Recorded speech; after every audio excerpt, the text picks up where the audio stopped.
एक नौजवान लड़का था जो अपनी जिंदगी से बेजार और मायूस हो चुका था।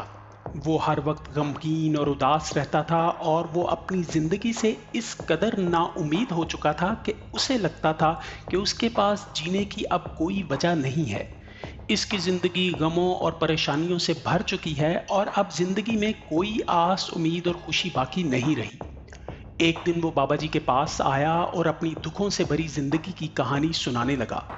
बाबा जी अपनी रूहानी दुनिया में गुम खामोशी से उसकी बात सुन रहे थे। लड़के ने अपने तमाम गम और दुख बताने के बाद बाबा जी से पूछा, मेरी जिंदगी में इतने गम और परेशानियां क्यों हैं और क्यों मेरी जिंदगी से कभी खुशियों का गुजर नहीं होता? क्यों मैं ही हमेशा परेशान और उदास रहता हूँ? मुझे मेरे मसाइल का कोई ना कोई हल बताएं।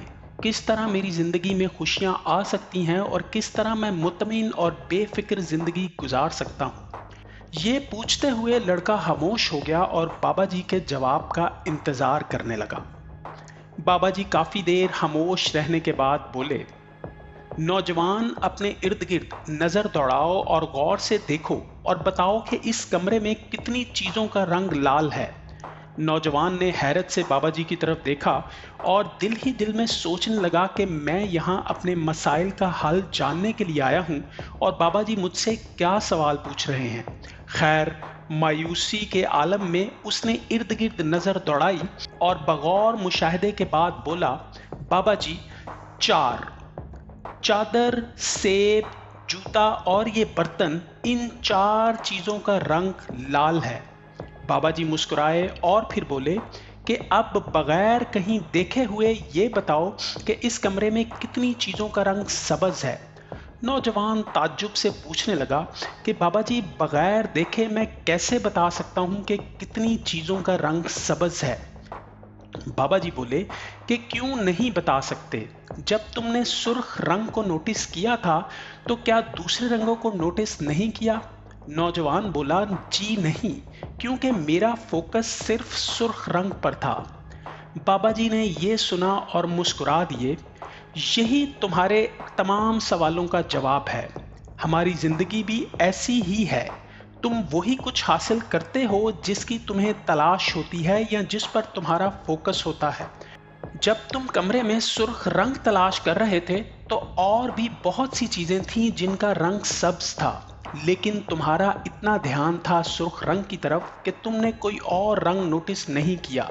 इसी तरह से हमारी जिंदगी भी खुशियों और गमों से भरपूर होती है, मगर हमारा सारा ध्यान या फोकस अपने दुख दर्द और तकलीफ़ों पर रहता है, जिसकी वजह से हम हर वक्त दुखी और परेशान रहते हैं और हम खुशियों को जी नहीं पाते।